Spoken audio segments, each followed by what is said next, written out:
De ville, il n'y avait alors guère plus que le timide agrégat de maisons sur le rocher, blotti contre le palais, le reste du territoire, vilainement rapetissé, offrant de beaux pâturages aux chèvres, entre les citronniers, caroubiers et oliviers. Mais, lorsque dans les années 1860, l'apparition de la route de Nice et du chemin de fer donna aux princes l'idée de construire hôtels et casinos, oliviers et caprins furent priés de laisser place aux aristocrates, mis au parfum des vertus de la mer, et désireux de passer l'hiver dans cette villégiature où l'on trompait son ennui à perdre de l'argent en bonne compagnie. Cet argent que l'on jouait avec distinction là, s'était mis à circuler à plein régime ailleurs. Et alors que naissait un nouveau monde dont banque, bourse, capital, spéculation, actionnariat, bourgeoisie et prolétariat dessinaient les linéaments, des écrivains observaient, inquiets et fascinés, cet empire triomphant de l'argent. Le sang du pauvre. C'est ainsi que Léon Bloy qualifiait l'argent.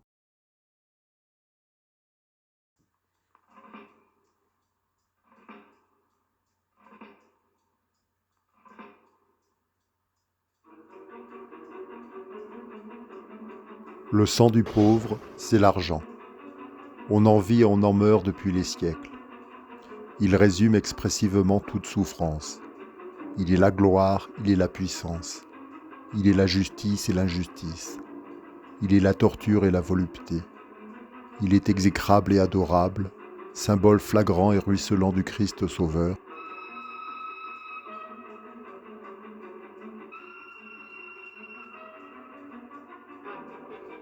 Le sang du riche est un pus fétide extravasé par les ulcères de Caïn. Le riche est un mauvais pauvre, un guenilleux très puant dont les étoiles ont peur.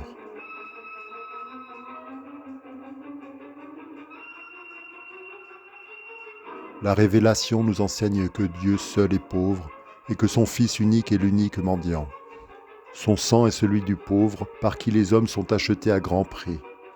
Son sang précieux, infiniment rouge et pur, qui peut tout payer. Il fallait donc bien que l'argent le représentât. L'argent qu'on donne, qu'on prête, qu'on vend, qu'on gagne ou qu'on vole. L'argent qu'on adore, l'eucharistique argent qu'on boit et qu'on mange. Viatique de la curiosité vagabonde et viatique de la mort.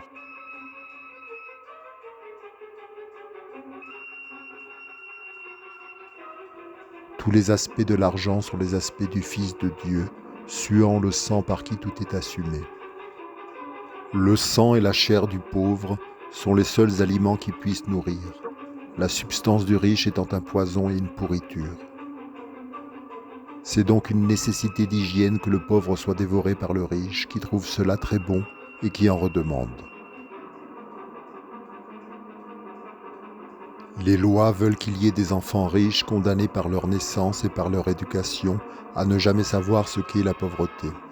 Il serait moins inhumain de leur crever les yeux et de les châtrer pour qu'à leur tour ils ne procréassent pas des monstres. Passé l'âge de raison qu'on dit être celui de 7 ans, il n'y a presque plus moyen d'apprendre à souffrir.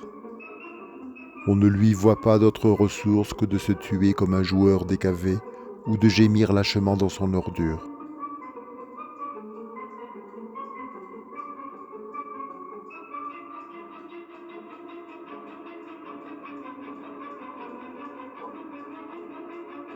On peut se représenter l'âme du riche sous des étages de ténèbres, dans un gouffre comparable au fond des mers les plus profondes. C'est la nuit absolue, le silence inimaginable, infini, l'habitacle des monstres du silence.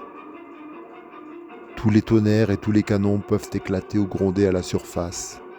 L'âme accroupie dans cet abîme n'en sait rien.